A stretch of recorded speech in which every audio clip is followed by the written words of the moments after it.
안녕하세요. 저는 결혼한 지 3년 차에 올해 겨울에 출산 예정인 30대입니다. 제가 많은 사연들을 보면서 들었던 생각이 하나 있어요. 세상에는 정말 힘든 사람들이 많다는 생각입니다. 조금 재수없게 들릴 수도 있지만 저는 여태껏 크게 힘든 일을 겪어본 적이 없어서 크게 고통을 겪어본 적도 없었어요. 그런데 집안에 사람 하나 잘못 들어오면 얼마나 힘든 줄 이번에야 뼈저리게 느껴봤고, 미꾸라지 한 마리가 물을 흐린다는 말에 적극적으로 공감하는 바입니다. 아빠께서는 할아버지의 뜻을 이으셔 의사셨고, 제 위에 있는 친오빠도 의사예요. 위에 언니가 또 있는데 언니는 검사입니다. 그리고 저는 언니 오빠와는 다른 길을 가게 되었어요. 부모님께서는 첫째, 둘째 자식들도 자리를 잡았으니 막내인 저도 분명 뭔가를 해낼 거라고 기대를 하셨었죠. 그러나 저는 패션 쪽에 관심이 많았고 디자이너가 되고 싶었습니다. 당연히 거칠게 반대를 하셨었죠. 딱 이렇게만 봐도 저희 집이 어떤 느낌인지 대충 짐작이 가시나요? 어렸을 때는 저희 집도 여느 가정집과 다름없이 화목하고 웃음이 가득했으나 진학을 앞둔 집안의 분위기는 정말 삭막했습니다. 특히 위에 언니 오빠들이야 부모님이 만족하실 만한 직업을 가졌으니 괜찮았지만 저는 달랐어요. 디자이너가 되겠다는 제 의견은 안중에도 없으셨고 절대 말 같지도 않은 소리라며 당장 의사나 변호사라도 하라고 하셨죠. 제가 성적이 나쁜 건 아니었고 좋은 편이었습니다. 다만 여태 부모님의 뜻대로 살았으니 내 미래는 내가 원하는 거 하겠다는 입장이었던 건데 그게 쉽지 않았어요. 많은 반대를 무릅쓰고 오빠의 도움으로 유학행을 선택했습니다. 이때 저도 욕을 많이 먹었지만 그걸 도와준 친오빠 역시 상당한 욕을 먹어야 했죠. 유학을 가서 많은 공부를 했고 세상이 결코 살아가기 쉽지 않다는 것도 배웠어요. 그래서 제게 유학했던 2년이라는 시간은 어떤 값을 치러도 결코 바꿀 수 없는 귀한 시간이었습니다.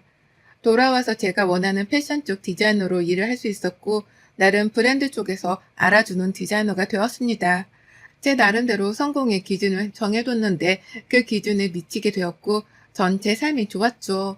그러나 부모님에게는 그저 철부지 막내딸이고 말썽이나 부리는 막내딸이 되었습니다. 더 슬픈 건 유학을 가서 지금의 남편과 알게 되었고 유학 시절 서로에게 참 많은 도움을 주고받으며 호감을 가졌어요. 거기서 연인으로 발전할 수 있었으나 2년이란 시간에는 제 돈만 있는 게 아니라 친오빠의 돈도 도움도 있었기에 연애나 할 시간은 없다고 생각했죠. 그래서 남편에게 양해를 구했습니다. 내가 봤을 때 우리 서로가 호감이 있다고 느껴지는데 왜 사귀는 거 싫은 거야? 솔직히 상처도 받았고 당신이 나를 딱 그 정도로만 생각하나 싶어서 마음이 너무 안 좋거든. 그런 건 절대 아니니까 그렇게 생각할 필요도 없어. 나는 그냥 내 문제일 뿐이야. 대충 얘기해서 알겠지만 집안 반대 무릅쓰고 유학길에 올랐을 때 막막했었는데 나 도와주고 응원해준 게 우리 친오빠잖아. 오빠가 그렇게 도와줬기 때문에 유학하는 시간 동안은 정말 공부에만 집중하고 싶어. 그런 이유였다면 진작 말해주지. 어차피 한국 들어가는 시기도 비슷하니까 여기서는 지금처럼 지내고 한국 들어가서 다시 시작해보자. 고마워, 이해해줘서 정말. 남편에게 솔직한 속내를 털어놨더니 오히려 더 좋은 말을 해줬고 저희 두 사람은 한국에 들어와서 자리를 잡은 후 진지하게 교제를 하게 되었습니다. 그런데 부모님은 제가 만나는 남자가 성에 차지 않는다는 이유로 또 저를 반대했죠. 이 사람과 무려 5년간 연애를 했고 서로 공부하는 과정부터 시작해서 시작하는 과정 그리고 성공하는 과정까지 옆에서 지켜보고 응원한 사이인데 말입니다. 정말 속상했어요. 부모님의 입장에서는 직업도 멋대로 정하고 하루아침에 유학 가버린 막내딸이 결혼이라도 원하는 집안과 해주길 바랬는데 그 뜻도 어겨버리니 정말 미운 딸이 되어버렸습니다. 그래도 친오빠와 친언니는 늘 제게 이렇게 말을 해줬어요. 수정아, 너라도 너 하고 싶은 거 하면서 원하는 대로 지금처럼 꼭 그렇게만 살아. 우리가 알아서 도와줄 테니까. 알겠지? 솔직히 정략 결혼한 입장에서 마냥 행복한 수간만 있는 건 아니거든. 그리고 너희도 알겠지만 난 장남의 아들이 하나라 어깨가 참 무거운데 동생인 너희는 나보다는 자유롭게 살았으면 좋겠어. 그래, 오빠 말이 맞아. 나도 부모님 뜻 거스르지 못하고 질질 끌려다니며 이렇게 바보처럼 살지만 수정이 너라도 자유롭게 살았으면 좋겠어. 그래서 언니는 너가 정말 디자이너로 성공한 지금 모습이 너무 대견스럽고 멋져 보여. 진짜? 늘 고마운 거 알지? 싸울 때는 아직도 죽일 듯 싸우지만 그래도 언니랑 오빠가 있어서 참 든든해. 아마 이 사람이랑 결혼하는 게 마지막 산일 것 같은데 이것도 잘 넘어봐야지. 도와줘라 정말. 다른 건 몰라도 결혼은 네 행복을 위해서라도 사랑하는 사람이랑 하는 게 맞아. 도와줄 테니까 걱정 마, 임마. 이제야 오빠 같네. 고맙다. 전 늘 말썽쟁이 어디로 튈지 모르는 막내로 부모님께는 비춰졌지만 언니와 오빠랑은 늘 상의를 했고 이렇게 도움을 받으며 헤쳐나갈 수 있었습니다. 긴 반대 끝에 결국은 또 제가 부모님 뜻을 거스르고 남편과 결혼을 했어요. 제가 결혼하고 나서부터는 솔직히 너무 행복했습니다. 결혼이란 게 이렇게 좋은 거구나를 느끼며 하루하루를 살았어요. 시부모님은 제게 너무 잘해주셨고 남편은 말할 것도 없었죠. 그런 모습을 보며 부모님의 꽁꽁 얼어버린 마음도 점점 풀리게 되었습니다. 제 남편이지만 정말 대단할 정도로 노력을 많이 해줬어요. 남편과는 식사도 잘 하지 않으시려고 해서 마음이 늘 불편했는데 어느덧 아빠께서는 남편에게 먼저 연락해서 골프 치러 가자고 하시거나 식사하자는 말도 하셨습니다. 그런 모습을 보며 정말 다행이지 싶었고 시댁에 더 잘해야겠다 다짐했죠. 시부는 쓸데없는 말을 굳이 하지 않는 꽤 정직한 분이셨습니다. 무뚝뚝하지만 며느리인 제게는 너무 따뜻하신 분이었죠. 시모 역시도 비슷하셨어요. 이렇게 좋은 집안의 막내딸이 어떻게 우리 아들을 만났냐면서 저를 하늘에서 간 내려온 천사라고 늘 칭하셨죠. 남편에게도 들어보지 못한 말인데 시부모님은 저를 그렇게 예뻐해 주셨습니다. 직업 특성상 갑자기 주말에 쉬다가도 나갈 때도 있고 야근이 많은 시즌들이 있는데 그럴 때면 시모는 저를 욕하지 않고 도시락까지 챙겨주셨어요. 제가 바쁘면 잘 안 챙겨 먹을 걸 알고 집 냉장고에도 맛있는 거 많이 해두시고 제가 그때그때 가지고 나가서 먹을 수 있도록 도시락도 따로 만들어 주셨죠. 처음에 이 도시락을 받고는 너무 감동을 받아서 눈물이 막 났었고 시모가 이렇게 해다 주시면 저는 무조건 귀찮아도 도시락 들고 다니면서 맛있게 먹었습니다. 저를 생각해서 해주신 그 마음이 너무 감사해서요. 사이가 좋다 보니 시댁에도 자주 가는 편이었고 한번 가면 난리도 아니었습니다. 무엇보다 무슨 말을 하든 상황이 있든 시부모님은 적극적으로 제 편을 들어주셨죠. 이번에 수정이가 2주 동안 잠을 제대로 못 자고 이랬잖아. 근데 하루는 얼마나 피곤했는지 소파도 아니고 거실 바닥에 외투도 안 벗고 그대로 자고 있는 거야.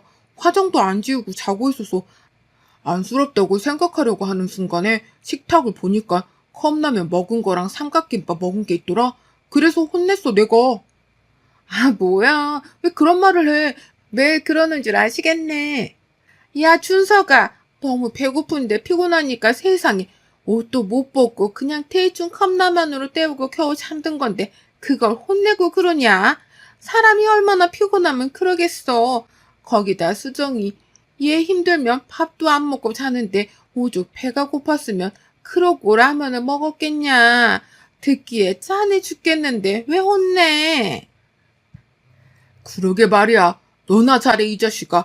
내가 살면서 우리 며느리처럼 야무진 애를 본 적이 없어. 돈 있는 집안 막내라서 성격이 유별날까 걱정했는데 어디 그러기라냐. 너는 자식아 장각 진짜 잘 간 줄 알고 잘해. 그러게 말이야. 네가 어딜 가서 수정이 같은 여자를 만나겠어. 수정이니까 너랑 만나주는 거지. 아유. 어떻게 내 편은 하나도 없는 거야? 서러워서 못 살겠네. 그냥 당신이 우리 집 딸해. 내가 이 집 사위할 테니까. 그러게 왜 어머님 아버님도 헤아려 주시는데 남편이라는 사람은 모르냐고. 당신이 잘못한 거지 뭐. 늘 이런 식으로 저를 편들어 주셨고 저희 남편도 살짝 여우 같은 게 은근히 꼭 저렇게 말해서 저랑 시부모 사이를 더 좋게 만들어주곤 했습니다. 어떻게 보면 남편 덕분에 잘 지낼 수 있었던 건지도 몰라요. 남편이 본인을 낮추고 저를 높이는 걸 굉장히 잘했습니다. 시부모님들 앞에서 자연스럽게 늘 저런 식으로 말을 해줬고 덕분에 저는 더 완벽한 아내이자 며느리가 될 수 있었어요. 이렇게 행복하게 잘 살고 있었는데 하루아침에 평화는 깨졌습니다. 바로 남편의 남동생이 결혼하겠다고 여자친구를 시댁에 데리고 왔고, 하필 이날 제가 일이 너무 바빠서 자리를 비울 수 없는 상황이라 못 갔어요. 너무너무 궁금했던 터라 시모에게도 남편에게도 전화를 해서 물어봤습니다. 어머님, 애비 동서는 잘 만나셨어요? 만났는데 내가 남편 복에 자식 복은 없어도 며느리들 복은 있는 건지 막내도 아주 싹싹하고 괜찮더라. 아마 수정이 너랑도 잘 지낼 것 같아. 아, 정말요? 다행이에요. 오늘 일만 안 터졌어도 같이 보는 건데 너무 아쉬운 거 있죠? 일하는 내내 마음은 어머님 댁에 있어서 혼났어요, 아주. 그랬겠다, 정말로. 다음에는 꼭 같이 보자. 우리 수정이가 이제 맏며느리니까 그 전에 한 번은 봐야지. 시무라 남편과 모두 통화를 했고 애비 동서가 참 좋은 사람인 것 같아서 다행이었죠. 만약 저랑 트러블이 자꾸 생기면 좋지 않으니까요. 그렇게 시간이 지난 후 서방님은 모든 결혼 준비를 마치게 되었고 계속 시간이 어긋나서 못 보던 동서를 드디어 보게 되었습니다. 시모 그리고 동서와 저 이렇게 여자들끼리만 저녁을 먹기로 했고 대접을 했어요. 그렇게 딱 만난 동서를 보자마자 저는 기겁을 했고 반대로 저를 본 동서도 기겁을 했습니다. 저는 순간 너라는 말이 튀어나왔는데 동서가 잽싸게 말을 가로채버렸죠. 너? 아, 형님이라고 부르면 되는 거죠, 어머님? 형님 정말 반가워요. 너무너무 만나고 싶었는데 이제서야 만나네요. 이제 일식이 2주 정도 남았는데 지금이라도 만날 수 있어서 너무 다행이에요. 아니, 너가 왜? 어? 뭐야, 둘이 아는 사이야? 네? 아는 사이라뇨, 어머님. 오늘 형님 처음 보는데 형님 왜 그러세요? 제가 뭐 아는 분이랑 닮았나요? 너무 뻔뻔하게 말하는 동서를 보니까 제가 할 말이 없더라고요. 우선 식사를 했고 중간에 제가 화장실을 가게 되어 자리를 비웠습니다. 볼일을 보고 나왔는데 딱 동서가 앞에 있더라고요. 최수정, 아무 말도 하지 마. 아는 척 하지 말라고 알아들어? 네가 대체 무슨 말을 하고 싶은 건지 몰라도 친했던 사이도 아닌데 왜 아는 척을 하려고 해? 어? 야, 네가 똑바로 살았던 애면 내가 이러겠어? 너도 찔리니까 지금 여기까지 쫓아온 거 아니야? 서방님은 네 과거 다 알고도 결혼하겠다는 거야? 그럴 리가 없는데. 서방님 꽤 보수적인데? 아, 그냥 신경 쓰지 말라고. 어떻게 되든 말든 네가 무슨 상관인지 진짜 적당히 해라. 차라리 빌지 그래? 그렇게 뻔뻔한 태도로 나오는 건 더 열받는데? 내가 정말 말하면 어쩌려고 그러시나? 우선 고민 좀 해봐야겠어. 서방님도 내 가족이라서 다치는 건 원치 않거든. 제가 화들짝 놀란 이유는 동서를 알기 때문이죠. 더 정확하게는 동서의 과거를 알아서였습니다. 제가 중학교를 다니고 있을 때 갑자기 저희 집 옆 주택에 누가 이사를 왔었어요. 근데 논란이 있었죠. 내용이 길지만 간추리면 동선의 부모님은 많은 사람들에게 사기를 쳐서 번 돈으로 그렇게 좋은 집에서 이사를 해서 살았어요.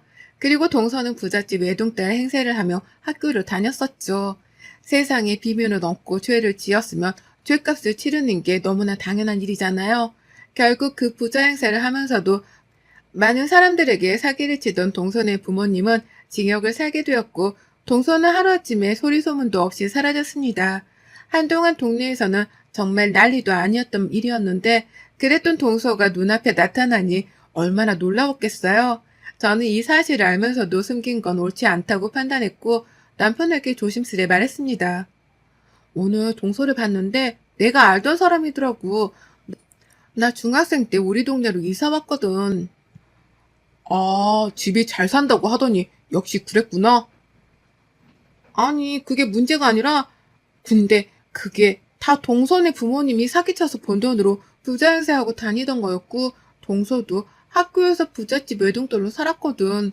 그러다 동선의 부모님은 징역 가시고 동서는 하루아침에 소리소문도 없이 사라졌었지. 근데 그런 동서가 눈앞에 나타나서 너무 놀랐어. 이걸 서방님이랑 어머님, 아버님께 말해야 할 것 같아.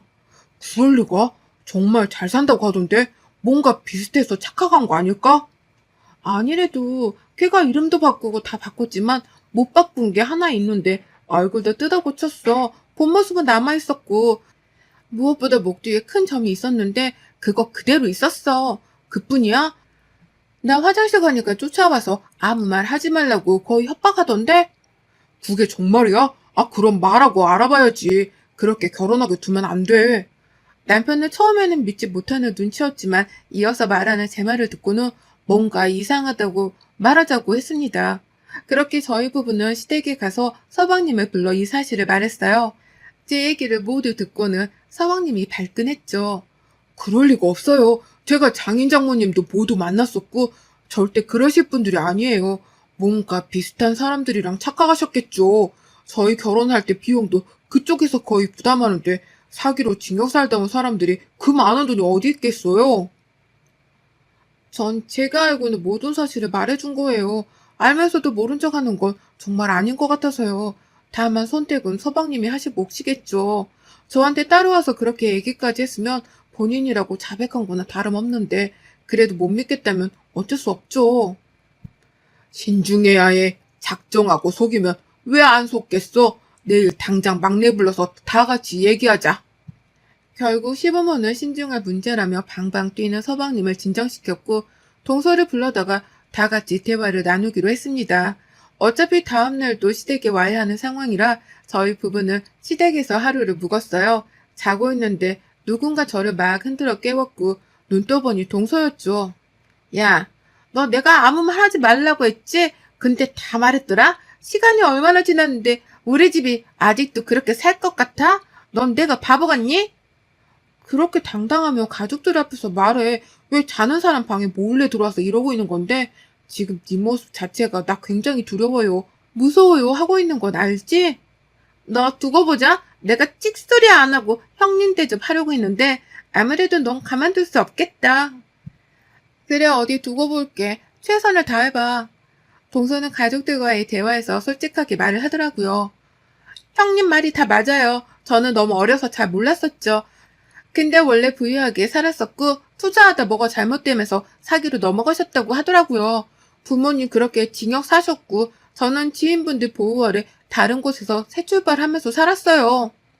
제게 너무 큰 상처고 충격이라 묻어뒀던 얘기예요. 또 저희 부모님이 억울한 부분이 있어서 말하는 것 자체가 싫었거든요. 속인 것 같아서 죄송해요. 거봐, 이 사람 그럴 사람 아니라고 했잖아. 살다 보면 억울한 일 당할 수도 있고 그렇게 높은 위치에 계시다 보면 억울하게 누명 쓰고 징역 갔다 올 수도 있지. 그게 뭐 대수야. 현재 이 사람이 중요하지. 평생 꼬리표 달고 살아야 할 이유는 없잖아. 동서의 눈물소에 온 가족의 마음은 의심에서 동정으로 바뀌게 되었고 이 결혼은 성사되었습니다. 저는 솔직하게 동서가 여전히 쇼를 한다는 생각이 있었기에 거리를 뒀고 남편에게도 절대 동거래를 하지 말라고 신신당부를 했어요. 동서도 서방님이든 말이죠. 그런데 어느 날부터인가 묘하게 시부모와 서방님이 저를 대하는 게 달라졌다고 느끼게 되었습니다. 사람이 촉이라는 게 있잖아요. 누가 봐도 제가 뭘 잘못한 것처럼 점점 변하는 게 느껴져서 기분이 불쾌했습니다. 뭔가 이상하다고 느끼고 있을 때쯤 시부 생신이라 오랜만에 온 가족이 모여 식사를 하게 되었어요. 평소에도 동서는 시부모 옆에서 아주 여우짓을 잘했는데 이날도 역시 그러기에 대단하다고 속으로만 생각하고 식사를 하고 있었습니다. 그런데 시모가 그날따라 뭔가 화가 잔뜩 나 있는데 겨우겨우 참는 것처럼 보여서 걱정스러웠죠. 시모는 뭔가를 말할 듯 말 듯 하다가 결국은 숟가락을 딱 내려놓고 제게 말했습니다. 수정이 너 나한테 거짓말한 거 있으면 솔직하게 말해. 지금이라도 말하면 내가 눈 감아줄 테니까. 정말 속에서 천불이 나서 밥을 못 먹겠네. 어허, 이 사람이 식사하는데 왜 그래? 따로 얘기를 하던가 해. 뭘 따로 얘기해? 여기 다 연관 내 식구들 아니야? 저요? 어머님, 제가 뭐 잘못한 거 있나요? 저는 모르겠는데. 몰라? 네가 왜 몰라? 어? 너희 집 그렇게 잘 산다고 부유하다고 들었는데 아니라며. 막내 부모님 징역 살게 한 것도 결국 너희 부모님 때문이라며. 사람의 탈을 쓰고 그렇게 사는 거 아니다 너. 정말 실망했다. 대체 무슨 소리인지 영문은 알 수 없어서 어리둥절한 상황이었습니다. 그때 동서가 무척 당황한 듯 동공 지진이 일어났고 시모를 말렸죠. 어머님, 여기서 이렇게 말씀하시는 건 아닌 것 같아요. 우선 고정하시고 따로 말을 해보시죠. 뭘 따로 말해? 말할 것도 없지. 넌 억울하지도 않아? 어? 너희 부모님 옥살이 시키고 애네 집은 멀쩡히 저렇게 엘리트 집안이네 뭐네 하면서 살고 있는데? 동서가 지금 우리 집에 대해서 뭐 거짓말한 거야? 옥살이 시킨 게 우리 부모님이라고? 어이가 없네 진짜. 그럼 아니에요? 아니 우리 솔직해져 보죠. 솔직히 맞잖아요 형님. 제가 참고 살려고 했는데 억울해서 어머니께 살짝 말한 게 화근이었네요. 여태 왜 가족들이 저를 차갑게 대했는지에 대한 미스테리가 확 풀리는 동시에 순간 너무 열받는 겁니다. 안 그래도 밉상이던 저 동서가 없는 말까지 지어낸 게 너무 화가 났고 전 밥 먹던 숟가락을 동서 이마에 집어 던졌어요. 야, 네가 한설로 사면 뭐가 달라져? 한주연, 너 사람 잘못 건드렸어. 진짜 입 닥치고 조용히 살지 감히 누굴 건드려? 우리 부모님은 너희 부모님이 어떻게 생겼는지도 몰라. 주연아, 세상이 만만하니? 너 명예훼손뿐만 아니라 이것저것 다 뒷조사해서 어디 걸어줘봐. 너도 너희 부모님처럼 옥살이 좀 해볼래? 내가 최근에 하나 들은 게 있는데 너 애도 낳았다며? 그 애는 보육원에 있다던데 그렇게 살고 싶어? 뭐? 뭐라고? 너 지금 무슨 소리 하는 거야? 거짓말 좀 하지 마. 어머님, 아버님, 그리고 서방님, 최근에 알았어요, 저도. 그래서 이걸 어떻게 말씀드릴까 했는데, 애도 낳았고 혼자 키우다 서방님이랑 결혼하려고 애 보육원에 버린 인간이에요. 대체 저랑 저희 부모님을 어떻게 보셨길래 저딴 거짓말을 믿고 이렇게 대하시는지 모르겠지만, 전 더 이상 이런 미친 애랑 얼굴 마주보고 싶지 않네요. 알아서들 하고 사세요. 동서에 대한 남은 실체까지 까발려주자 이혼을 당했더라고요. 그리고 사방님과 시부모에게 얽힌 채무 관계에 대해서는 고소를 당했죠. 남편은 제게 무례하게 대한 본인 가족들에게 진심으로 사과할 것을 요구했지만 전 받아주지 않았습니다. 그렇게 시간이 꽤 흐른 뒤에야 받아줬고 시부가 넉넉지 않은 형편임에도 불구하고 제게 1,000만 원을 쥐어주시며 아이 낳을 때 필요한 것들을 사던가 쓰고 싶은 것을 하며 진심으로 사과를 해주셨어요. 지금은 곧 태어날 아이와 남편만 생각하며 살고 있고 시부모와 서방님은 여전히 제 눈치를 보고 있습니다. 동서는 어디 가서 또 사기나 치고 다닐지 모르겠네요. 여러분의 생각은 댓글로 남겨주세요. 오늘도 시청해주셔서 정말 감사합니다.